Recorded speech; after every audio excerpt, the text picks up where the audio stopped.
I think one of the biggest blessings and curses you can ever have in life is if you were born with an unwavering resilience. And I think a character that embodies this perfectly, no pun intended, is Princess Carolyn. You gotta get your shit together. So yesterday you let yourself fall in love a little bit and you got your heart broken. Serves you right for having feelings. Starting now, you are a hard, heartless career gal. Go to work, be awesome at it, and don't waste time on foolish flights of fancy. If you feel like you have an unwavering resilience inside of you, but also it's really, really hard to have an unwavering resilience inside of you, Princess Carolyn is the perfect demonstration of how to unlearn some of the things that you learn in life and really push through your bad days, and how to actually get what you want by the end of it, even when it's not showing in the 3D. When you wear this, I want you to remember that you've come from a long line of women who've taken our licks, but we always land on our feet. If you're someone who believes in themselves, and if you really believe in yourself, you will encounter one specific type of person. It's the person who doesn't believe in you. Actually, it's the person who doesn't believe in anything. No, you will not see LA. Even if you get into one of these places, how are you going to pay for it? I'll get a job or a paid internship. Well, la-dee-da. I did not realize I was in the presence of someone who was going to get a paid internship. Sometimes it gets really sad because it's the people that you are rooting for, not in a vindictive way. I mean it like, sometimes it's your parents, sometimes it's your siblings, sometimes it's your friends, that you want them to break out of it as well. But some people are really caught up in their limiting beliefs. For Princess Carolyn, it was her mother. Her mother basically believed, we're poor, or actually not even I'm poor, I'm nothing, I'm unlucky, I'm not gonna make it in life, and that's just our lot in life. So her life philosophy was, some people are lucky and some people aren't lucky. That's just what it is. Life is a big old roulette wheel. Everyone's got a number. Some are winners, some aren't. It all depends where the little white ball lands. The problem is when people with losing numbers think they're winners. She had one idea of what upward mobility looked like. And for her, she said, okay fine, so she said, life is like a roulette wheel, and you have a white ball, and if it lands on your number, you move up in the world. She believed that she was unlucky. When Princess Carolyn accidentally got pregnant for the first time, she said, oh my god, this is so lucky. You can actually move up in the world. You can marry rich. That's what you can do. This is great. This is the path. This is someone to take care of you. That's what it is. This is just the societal norm. This is what you can do. Oh, my life's over. No, are you kidding? This is a good thing. That boy's stuck with you now. Stuck with me? No, good stuck. That little white roulette ball just landed on your number. You know the Wallaces are good people. They're gonna do right by you. Princess Carolyn, this is something that she didn't want. She didn't want her whole life defined by someone else's expectations. She didn't want her... Weirdly enough, I think at the time she didn't have the voice to speak for what she wanted, but you could tell at such a young age she knew what she didn't want. You can see it on her face, and I'll play the clip for you, where basically her whole life is being outlined to her. It's going to be a great life, it's going to be this, and she's saying yes, but you can see that her heart isn't in it. You'll have a lovely wedding before you start the show. If it's a girl, we'll name her Dorothy after my mother. Mrs. Wallace will teach you how to play bridge and destroy other families' social status through indelicate gossip. Oh. Sound good? Yes. Wait for the beep. Sound good? Beep. Yes, sir. So when Princess Carolyn unfortunately loses that baby, she starts looking at other options for herself and other options for her life. She wanted more for herself. She's always wanted more for herself. And one of the big things that she wanted to do was seek education. So she was looking up colleges, she was looking up all of these things of what she can do with her life, and her mother found out. She was trying to keep it from her mother because she knew her mother would try to crush her dream. And that's exactly what happened, where her mother said, no, you can't move, you can't do this. You think you can just move up? This is not how life works. This is not how life works for you. Where are you going to get the money for this? What are you going to do? You just think you're just high and mighty, this, that, throwing everything possible at her, saying that, no, you know what? How dare you think that you can have a better life than this? How dare you think you can have a better life than me? If I had to put up with it, you have to put up with it. You think you're going to some fancy college in California, all the way on the other side of the country from your mother? You're going to abandon me? Mom, it's not about you. And at this point, I'll pause and say, just ask yourself, who in your life pushes their limiting beliefs onto you? Sometimes it can happen in many different places. You don't have to listen. You shouldn't listen. You shouldn't listen. Oh my god. You know what? Actually, what am I saying? You shouldn't listen to anyone who puts that out into the ether. Put it out for themselves. Perfectly fine. Just, what? Why? Why do... I don't understand it. I don't understand this psychology of just limiting yourself to what's directly in front of you. Because while I understand circumstances and being realistic and all of these things, but just why? Why not just let people hope and dream and try to build? Why? How have you defined what life is? How have you figured it all out, and therefore everyone underneath you just needs to follow that path? And if you are unhappy, well then clearly whatever path you've defined is a path to unhappiness. So the only choice is, okay, if this road I know for sure leads to happiness, maybe this other road might lead to crazy unhappiness. Who knows? But there's a better chance for it to lead to anything else. Maybe it's amicable. Maybe it's just fine. Just fine is better than unhappiness. Or could lead to things actually being good and to things actually being happy. So, unwavering resilience. Princess Carolyn bets on herself when everything is telling her not to bet on herself. And by everything, I mean everyone on the outside pushing their agendas onto her. And she bets on herself and she's like, no, I'm going to seek higher education. I'm going to go. I'm going to do what I need to do. I am meant for bigger things. I'm meant for more than whatever this life is. I want more. I don't know what it is. I don't know which direction I'm going to do, but I am going to do it. It's tough. It's scary. But it's also plausible. So you've gone from daughter of a maid to head of your own company. Yeah, well, company's not doing so hot. You'll figure it out. Princess Carolyn always lands on her feet. Yeah, but I don't even know why I'm doing it. Does any of it matter? Well, why are you an agent at all if it makes you so miserable? Because I'm good at it. I mean, stuff hasn't been hitting lately, but usually I'm really good at it. Next is having that unwavering resilience in love. The kind of resilience that basically says, you know what? I'm not going to settle for nonsense. I'm not going to settle for things that I don't deserve to settle for. And people will tell you what you deserve.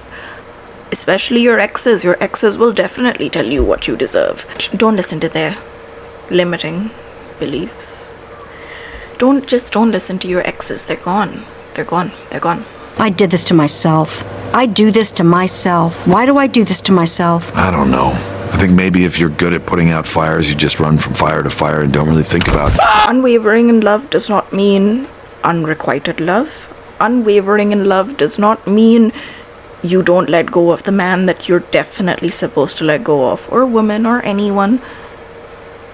That is not the unwavering resilience we're talking about. The unwavering resilience we are speaking about is when you choose yourself and you say, hey, no matter what I've put up with up until this point, I will now choose myself. I will now choose whatever I think I deserve. I think we should see other people. Were we not seeing other people? BoJack, this has been a lot of fun, but I need to start thinking about my future. I mean, you don't even respect me not to have a baby with me. Whoa, what? I never explicitly said that. You said it with your actions. And you deserve great things.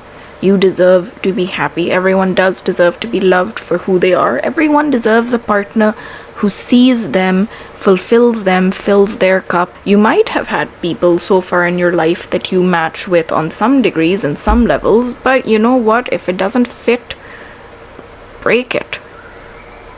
Am I just advocating for breakups? I'm so sorry, but maybe I am. I don't know at this point. But unwavering resilience for her was she knew what she deserved. She didn't settle for BoJack, and she waited for the love that she really deserved when someone actually came to her level. And it's very hard to get to her level because she is such an accomplished woman, because she is strong. Although she was told her whole life she has to be strong, because the way she was told that she has to be strong is, I think they said, we take our licks and we still stand up, or something like that. Which means that, like, I hate that. I kind of hate it. I get it. I get why it makes her strong, and I get why that's her belief, but I feel like it's just this constant narrative of, well, maybe it's nice, I don't know. But, like, it's this narrative of you are going to get beat down over and over and over again, and you have to keep standing up. I don't necessarily want to advocate that you always have to get beaten down by something, and that's the only way of growth. The only way of growth is it has to be tough and tumultuous and difficult and hard. Why does everything have to be so difficult all the time?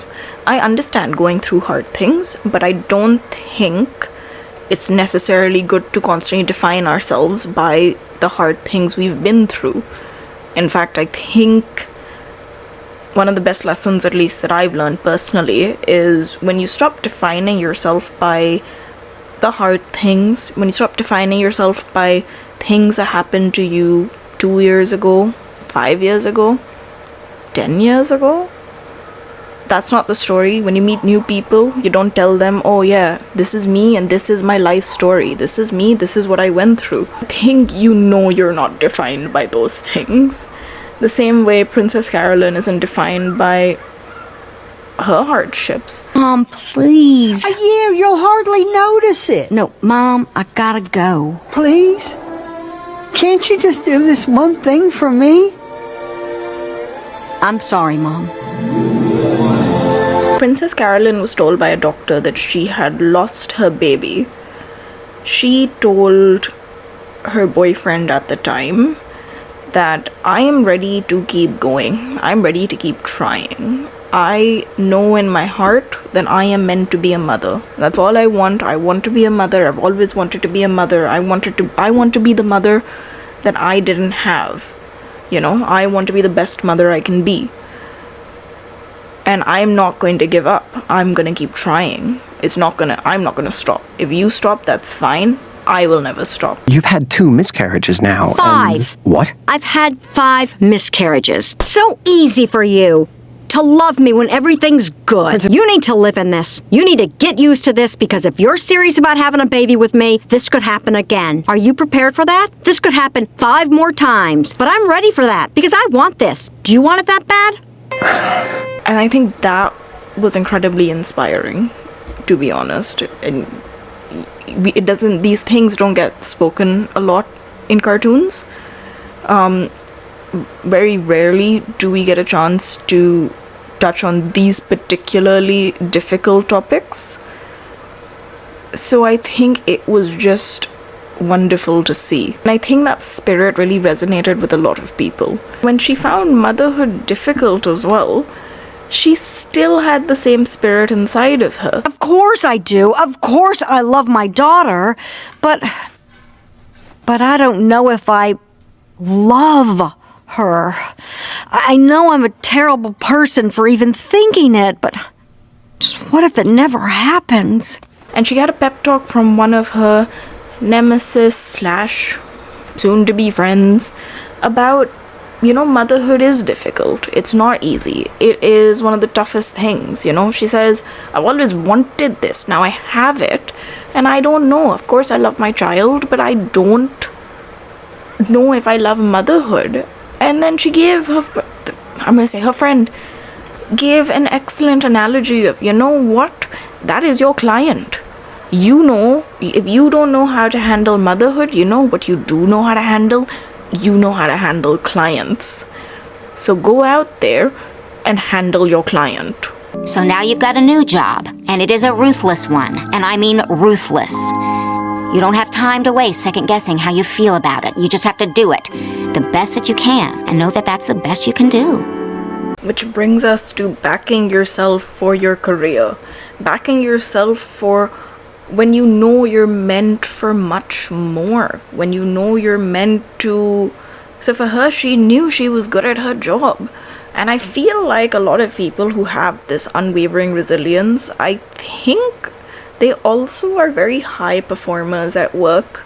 And I also feel like they get the most burnt out at work as well, because I feel like they're at work and they'll see, like, you know, like, they're the high performers, they have to fix things, they have to control things, and then they'll see people slacking off and getting, like, away with it, where you get trusted with more and more work, and then there's nothing coming from it, and you just get very, very, very tired. And you always want to do your own thing, but then you never go off and do your own thing, because you're tired. But you don't give up on yourself. You know, I think that's the difference. I think there's this narrative in your head that constantly goes like, yeah, fine, I'm in this now. I'm in whatever this reality is now, but this is not going to be my forever place. And you will have people in the workplace who tell you, no, this is your forever place. You will be here forever. I've been here for the last 60 years. I've been here forever.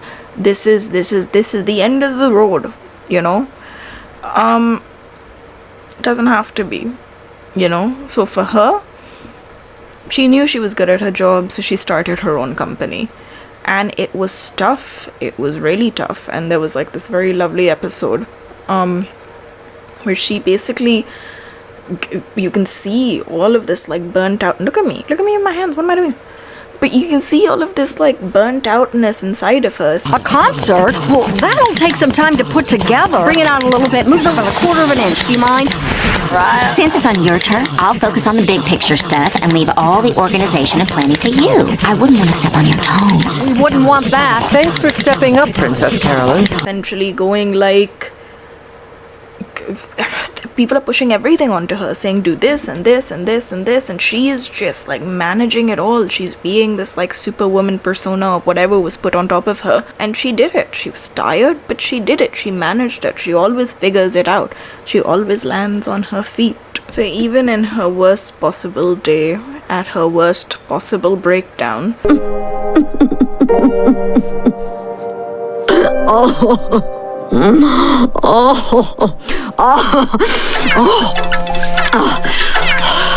Ralph! Hey!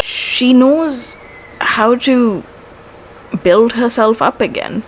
She knows how to, and I don't even think it's a persona. I don't think it's fake it till you make it. I think unwavering resilience is different from fake it till you make it. It's just something that you feel inside of you, or something that you develop. And I feel like, actually, you know, in the beginning I said you're born with it, but I think you can develop it. I think it's a feeling inside of you that just marches to the beat of your own drum.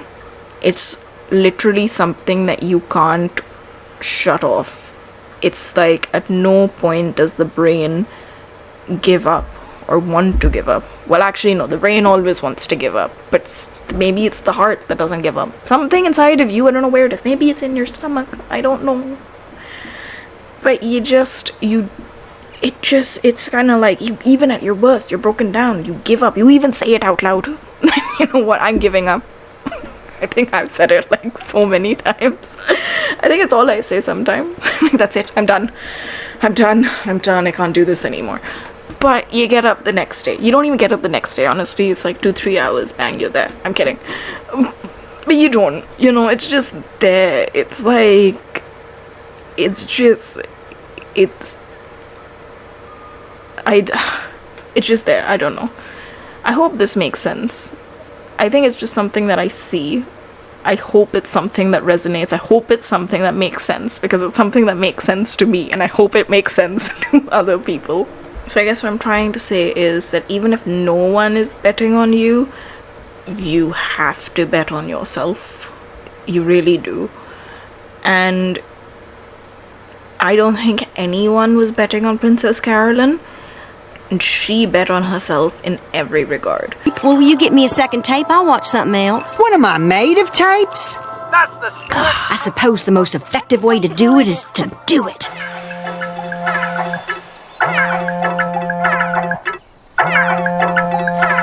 And when she finally met the person that bet on her, she married him. And I think that might be, you know, maybe that's just relationship advice. I don't know.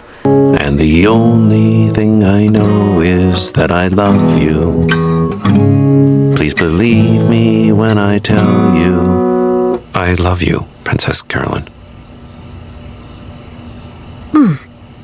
I guess I'll just end with, if you're having a bad day, or if it's been a bad week or a bad month or a bad year or whatever it is, if you can embody just a little bit of Princess Carolyn, I think you will feel better.